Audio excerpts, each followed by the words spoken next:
A se je ujel Slavoj Žižek v to vašo oranžno mrežo? To bodo vedeli zdaj na Dnevniku, ne, če so...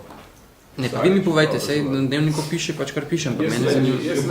Gotovo je vsakmu, ki politični prostor Slovenije pozna, in pozna nekatere akterje, ki smo šli v to novo formacijo, je, da je Slavoj naklonjen tej zadevi. Seveda pa Slavoj je svetovni popotnik, ne, in njega preprosto ni mogoče dobiti za kakšen nasvet, za kakšen pogled. Gotovo, vendar ni verjeti, da bi se vezil v neko obliko zavezujočega članstva in sledovanja, to se tudi pri LDS vidi, je pa prav gotovo pomemben človek v teh naših razmišljanjih. Ampak to bi težko rekel, da jeti v mrežo, ker mi smo delali mrežo zato, da bi dobili, mi smo izpostavljali omrežje, da bi komunicirali in delali politiko, ne pa da bi lovili. In mogoče sem sam rekel, popravite pojem mreža s pojmom omrežje. V teh 3 mesecih lahko rečemo, da smo svoje delo koncentrirali predvsem na vsebinskih vprašanjih, kjer je glavno delo upravljala poslanska skupina, ki v tem trenutku šteje 4 poslanke in poslance, na organizacijska vprašanja, kjer je težišče dela predvsem na našem sekretarju Bogdanu Biščaku in pa seveda tudi v zvezi z našo spletno stranjo, kajti glede na naš koncept dela je spletna stran izjemno pomembna. V tem trenutku pripravljamo kar precejšnje posodobitve teh spletnih strani na osnovi vseh, bom rekla, priporočil, pobud in sugestij, ki so nam jih dali številni, tako da lahko rečem, da smo vzpostavili izjemno učinkovito, pestro in pa tudi množično komunikacijo s svojimi člani in simpatizerji in tudi od njih dobivali izjemno veliko pobud, vprašanj in pa sugestij v zvezi z našim kolegi, ki ga Združenja Zares, ki ga je sestavljalo 6 ustanovitvenih članov, razširili na zadnji seji še z 3 novimi člani, in sicer so postali člani kolegija gospod Gregor Golubič, Roman Jakič in pa dr. Andrej Rus. Prav tako pa lahko povem, da je to najbrž danes tudi moja zadnja tiskovna konferenca v funkciji predsedujoče kolegiju, kajti čez nekaj dni bo to funkcijo prevzel za menoj kolega Pavle Gantar. S tem posvetovanjem 12. junija ob 18. uri na gospodarski zbornici, dvorani gospodarske zbornice, bomo pravzaprav že na nek način skozi diskutante, skozi uvodničarje in podobno že predstavili neke osnovne konture, zarise bodočega programa, ki je v nastajanju in gre še naprej od tega, kar imamo do sedaj, in se umestili postopoma v ta prostor. Kot smo že napovedali, jasno, novica ni nova, nameravamo v jeseni ustanoviti novo stranko, natančnega roka seveda ni mogoče napovedati, bi bilo zelo nesmiselno, če bi ga za jesen napovedali danes. In dejansko smo zdaj izpostavili to osnovno potrebno mrežo, infrastrukturo, od telekomunikacij, prostorskih pogojev, sodelavcem, simpatizerjem, in sedaj nastopa, kot sem omenil, že tudi nastopajo tudi že pomembni vsebinski drugi premisleki o bodoči politični platformi, oziroma o platformi, ki jo nekako želimo izdelati, dodelati in nadgraditi. Imeli smo tudi nekaj posvetovanj z nekaterimi izbranimi uglednimi ljudmi, daleč od javnosti, daleč od oči, zato pa toliko bolj uspešna in dobra. In v torek bomo na tem posvetovanju, ki bo imel naslov vrednote nove politike, predstavili te poglede, ki so se že oblikovali skozi te naše pogovore. Jaz vem, kaj boste vi rekli, kaj bo mnogo ljudi rekli, sicer, da programi so pomembni, sicer jih nihče ne bere, vse stranke jih mora imeti in vsi programi so podobni.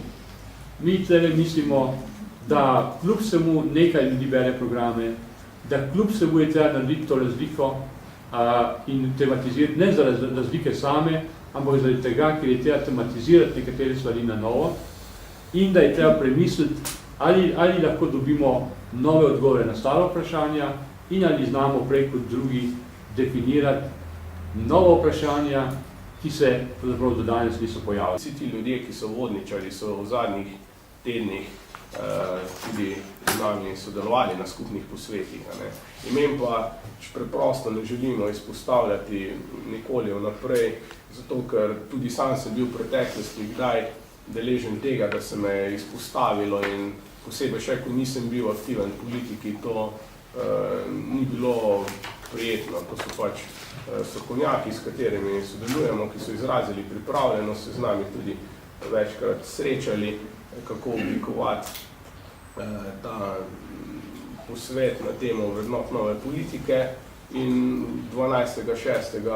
bodo ti uvodničari predstavili svoje prispevke. Eno stvar, en teden prej, če imate že uro, pa datum, pa recimo temo, pa vse, pa verjetno tudi potrditve teh ljudi, ki vam bodo pač dali uvodne neke nianse, nove stranke, pa ne. Zakaj je to tako velika skrivnost? Sej ni tako velika skrivnost, ne vem, če mi to tako velika novica. Sej se ne bi z vami kregel o presoji tega, kar je pomembno, kar je novica ali ne. Ampak vsekakor v pogovorih z njimi se nismo še pogovorili o tem, da bi bila njihova imena naprej objavljena in iz tega vidika jih pač ne moramo in ne želimo naprej objaviti. Zelo enostavno. Prosto, jaz mislim, da le mislim, da pomembno je, kaj ljudje povedo, kakšne nove ideje predstavijo, niso pomembna imena kot taka. Pomembno je, kakšna je vsebina tega, kar povedo. Mislim, meni se to ne zdi pomembno, če bi ali so neka imena objavljena ali ne. Nič ni zare, gre preprosto za to, da smo se odločili, da pač, ker še cela vrsta drugih, da 12.6. lahko vidite vse. Ko se bo sredila stranka, se bo vsak sam odločil, ali vstopi stranko ali ne, mogoče kateri dan, kateri ne vemo tega. Ampak treba je povedati, posvetovanje, ki bo 12. je najprej in predvsem posvetovanje in zbor članov, članic in simpatizerk in simpatizerjev Združenja Zares, na katere so povabljeni ti uvodniki. In seveda ne samo oni, ampak predvsem članice Združenja Zares, od njih pričakujemo, pomembne vsebinske spobude in vložke, pa tudi organizacijske, nekatere druge.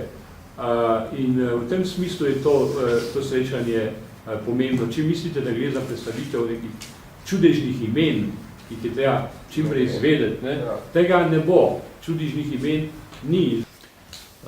Koliko bo vaša stranka zelena v smislu ekologije, ker vidim, da ste vzeli barve časopisa iz Štajerske, pa me zanima še, ali je Edmin Tavčar že pristopil kot član vašega tega združenja in koliko boste sodelovali oziroma koliko bo članov iz Gibanja za pravičnost in razvoj pri vas? Ja, zdaj, barva je oranžna je barva spremembna, tako da zato nam je Štajerce mogoče blizu, jaz sem Štajerc, pa mogoče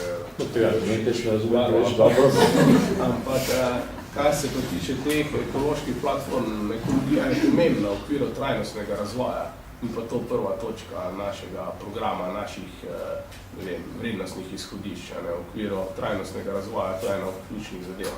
Tudi v tem primeru, govorimo o klimatskih spremembe, so ena od stvari, ni pa to zdaj samo središče, okoli katerega bi se vrtel naš program. Naš cilj so parlamentarne volitve leta 2008, ampak v tem, ali bomo podprli katerega izmed kandidatov, ali bomo pa odločili se takrat, ko bodo znani vsi kandidati, sej nekateri bodo strankarski, nekateri bodo nestrankarski in verjetno se bodo tudi ustali opredeljevanja. In tudi svojega kandidata lahko boste imeli, Lahko ne izključujemo možnosti, da ne bi recimo kakšen član združenja kandidiral ali kaj podobnega. To je vedno možno.